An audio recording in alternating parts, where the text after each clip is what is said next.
Hi friends, welcome to our channel. ఈరోజు మనం తెలుగులో 6th క్లాస్ తెలుగులో సెకండ్ లెసన్ స్నేహబంధం గురించి తెలుసుకుందాం. ఈ స్నేహబంధాన్ని రచించింది చిన్నయ్య సూరి.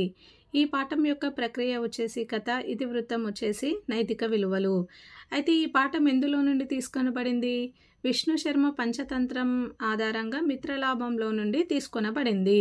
సో విష్ణు శర్మ పంచతంత్రం ఆధారంగా చిన్నయ్య సూరి తెలుగులోకి అనువదించిన మిత్రలాభంలోని కథకు సరళ వచన రూపమే ఈ పాఠ్యభాగం. సో స్నేహబంధాన్ని చిన్నయ్య సూరి ఎందులో నుండి తీసుకొనబడింది? మిత్రలాభం నుండి తీసుకోబడింది. దేని ఆధారంగా?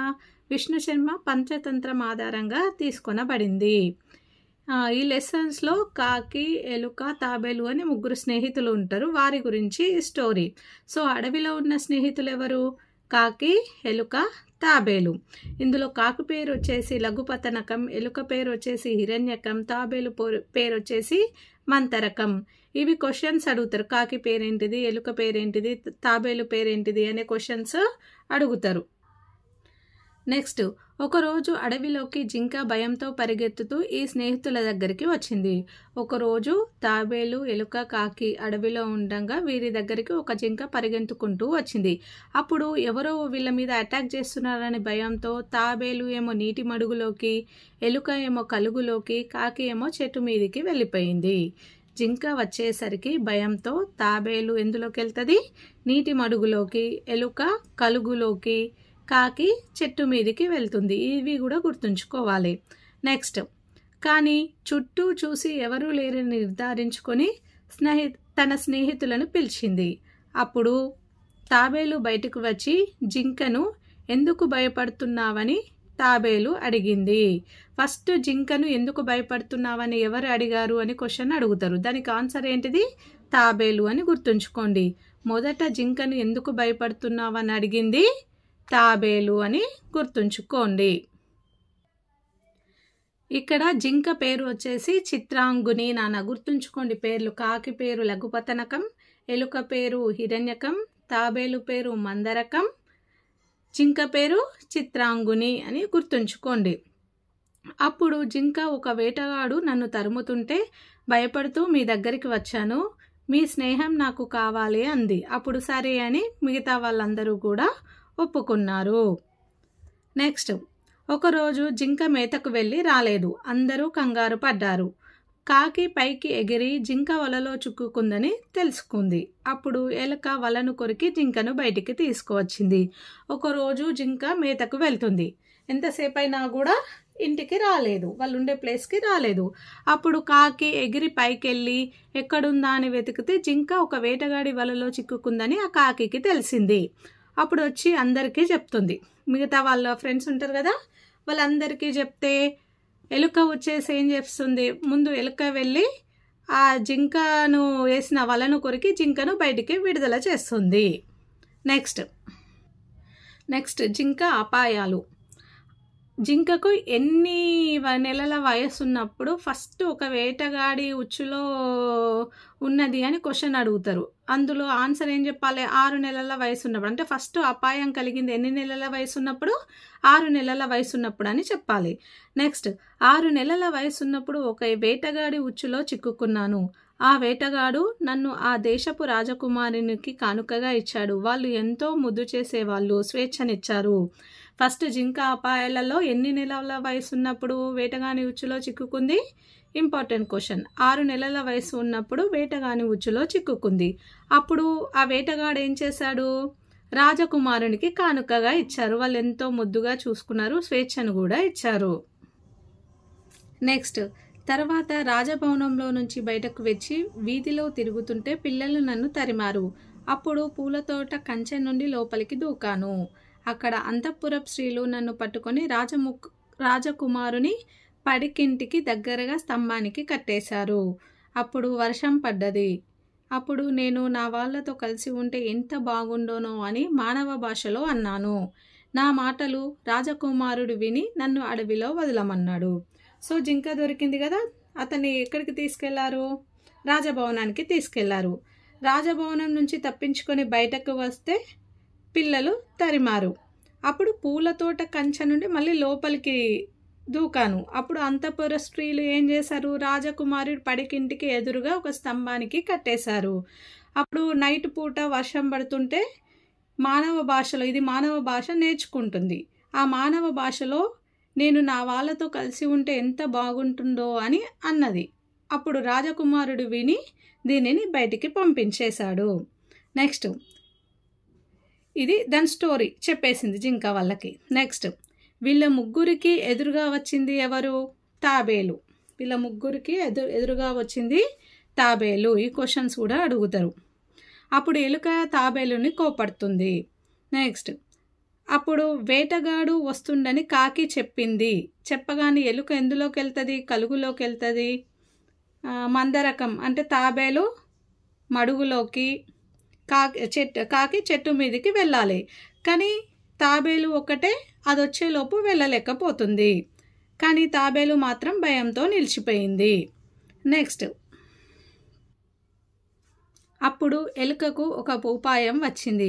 వేటగాడు వెళ్ళే దారిలో ఒక చెరువు దగ్గర జింక చచ్చిందాన్లా పడి ఉంటే కాకి జింక మీద వాలి దాని కళ్ళు పొడుచుకొని తింటున్నట్లు నటిస్తూ ఉంది. అలా అందరూ తప్పించుకున్నారు.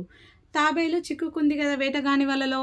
అప్పుడు కాకి ఏం చెప్తుంది, ఎలుక ఏం చెప్తుంది, మనం వెళ్ళే దారిలో జింక చచ్చిందాన్లా ఉంటే దాని మీద కాకి వాలి తింటున్నట్లు యాక్ట్ చేస్తే వేటగాడు తాబేలును వదిలిపెట్టి జింక కోసం వస్తాడు. అప్పుడు తాబేలు తప్పించుకుంటుంది. తాబేలు తప్పించుకుందని తెలియంగానే జింక కాకి కూడా ఎగిరిపోతారు. ఇలా అందరూ తప్పించుకుంటారు.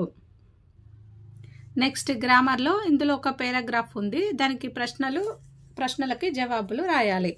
పారాగ్రాఫ్. హెలెన్ హృదయం కరుణరసభరితమైనది. దీనులను దుఃఖితులను తలుచుకుంటేనే ఆమె మనసు కరిగిపోయేది. ప్రకృతిలోని ప్రతి అణువు ఆమెను పరవశింపజేసేది.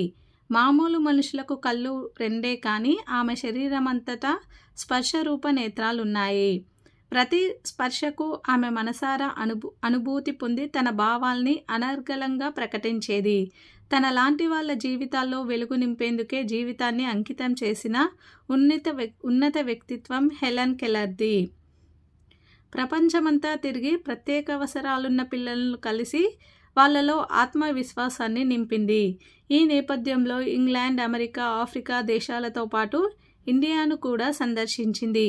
ఆమె జీవితం, సాహిత్యం అందరికీ ఆదర్శప్రాయమైనవి.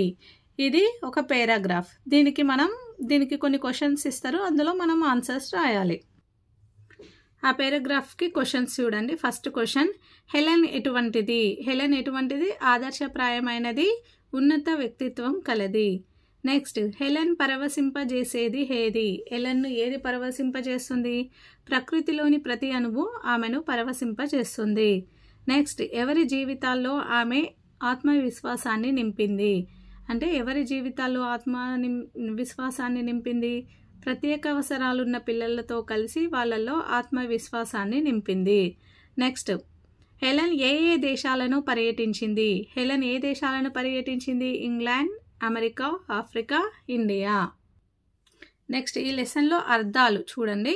చెలిమి అంటేనేమో స్నేహం, కొలను అంటే మడుగు, సరస్సు, కన్నం అంటే రంధ్రం, కలుగు, ఇక్కడ ఇంపార్టెంట్. కూర్మా అంటే తాబేలు, ఇది గుర్తుంచుకోండి నాన్న. కూర్మా అంటే ఇక్కడ తాబేలు. అపాయకరం అంటేనేమో ప్రమాదం. ఇక్కడ నెక్స్ట్ ప్రకృతులు, వికృతులు చూడండి. అడవి అంటేనేమో అటవీ, స్నేహం అంటే నెయ్యం, సహాయం అంటే సాయం, రాత్రి అంటే రాత్రి. నెక్స్ట్, ఆకాశం అంటేనేమో ఆకాశం. నెక్స్ట్, ఇక్కడ కన్నం అంటే అర్థాలు, రంధ్రం, బిలం అని గుర్తుంచుకోండి. కన్నం అంటే రంధ్రం, బిలం. సఖ్యం అంటేనేమో నెయ్యం, కొలను అంటేనేమో మడుగు, సరస్సు, కాకి అంటేనేమో వాయసం. ఇది కూడా గుర్తుంచుకోండి. కాకి అంటేనేమో వాయసం, కూర్మా అంటేనేమో తాబేలు అని గుర్తుంచుకోండి. నెక్స్ట్, భాషను గురించి తెలుసుకుందాం. అచ్చులు అంటే ఏంది అడుగుతారు క్వశ్చన్. ఆ నుండి అవ్ వరకు గల అక్షరాలను ఏమని పిలుస్తాము? అచ్చులు అని పిలుస్తాము. అచ్చులు ఎన్ని ఉంటాయి? 16 ఉంటాయి. ఇందులో రకాలు ఉంటాయి. అశ్వాచులు, దీర్ఘాచులు ఇవన్నీ ఉంటాయి కదా. ఇందులో ఫస్ట్ది అశ్వాచులు. అశ్వాచులు అంటే ఒక మాత్ర కాలంలో ఉచ్చరించబడే వాటిని ఏమని పిలుస్తామో అశ్వాచులు అంటాము. వాటికి ఎగ్జాంపుల్ ఫస్ట్ దీర్ఘం లేకుండా ఉండేటివి. ఆ, ఈ, ఊ, రు, ఏ, ఓ. ఒక మాత్ర కాలంలో ఉచ్చరించబడేవి అశ్వాలు. నెక్స్ట్ దీర్ఘాలు. దీర్ఘాలు అంటే 2 మాత్ర కాలంలో ఉచ్చరించే అచ్చులను ఏమని పిలుస్తాము మనం? దీర్ఘాలు. అంటే దీర్ఘం తీసి ఉన్నవి. ఆ, ఈ, ఊ, రు, ఏ, ఐ, ఓ, ఔ. హల్లులు ఎన్ని మొత్తం? 37. అచ్చులేమో 16, హల్లులేమో 37. కా నుండి బండిరా వరకు ఉన్న వాటిని ఏమని పిలుస్తాము మనం? హల్లులు అని పిలుస్తాము. ఇందులో హల్లుల్లో ఏమేమి ఉంటాయి? పరుషాలు ఉంటాయి, సరళాలు ఉంటాయి, అనునాసికలు ఉంటాయి, అంతస్తాలు ఉంటాయి, ఊష్మాలు ఉంటాయి. పరుషాలను ఏమని పిలుస్తారు? కచ్చట దప్పలనేమో పరుషాలు అని పిలుస్తారు, గజడ దప్పలనేమో సరళాలు అని పిలుస్తాము. ఇందులో ఏవి సరళాలు అని ఇస్తాడు క్వశ్చన్. కచ్చట దప్పలేమో పరుషాలు అని పిలుస్తారు, గజడ దప్పలేమో సరళాలు అని పిలుస్తారు. ఈ రెండింటిని కలిపి ఏమని పిలుస్తారు? అల్ప ప్రాణాలు. సరళాలు పరుషాలను కలిపి ఏమని పిలుస్తాము? అల్ప ప్రాణాలు అని పిలుస్తాము. నెక్స్ట్ ఖ, ఘ, ఛ ఇట్లా ఒత్తు ఉండే వాటిని ఏమని పిలుస్తాము? మహాప్రాణాలు లేదా వర్గయుక్కులు అని పిలుస్తాము. నెక్స్ట్ అనునాసికలు. ఇన్య, ఇని, అన, నా, మా వీటిని ఏమని పిలుస్తాము? అనునాసికలు అని పిలుస్తాము. అనునాసికలు ఎన్ని ఉంటాయని కూడా అడిగే క్వశ్చన్ ఉంటుంది. సో 5 ఉంటాయని చెప్పాలి. అనునాసికలు ఎన్ని ఉంటాయి? 5 ఉంటాయి. నెక్స్ట్ అంతస్తాలు. అంతస్తాలు అంటే ఏంటి? యార, లావా ఇవన్నీ కూడా అంతస్తాల కిందికి వస్తాయి. నెక్స్ట్ ఊష్మాలు. ఊష్మాలు అంటే ష, ష, స, హ వీటిని ఊష్మాలు అని పిలుస్తాము. నెక్స్ట్ ఉభయాక్షరాలు. అచ్చులు, హల్లులు ఉభయాక్షరాలు. ఉభయాక్షరాలు ఏంటిది? 0, అరసున్నా, విసర్గ. ఇవన్నీ కూడా గ్రామర్. అచ్చులు, హల్లులు, ఉభయాక్షరాలు. ఈ వీడియో కనుక మీకు నచ్చినట్లయితే లైక్ చేయండి, షేర్ చేయండి అండ్ సబ్స్క్రైబ్ చేయండి. Thanks for watching.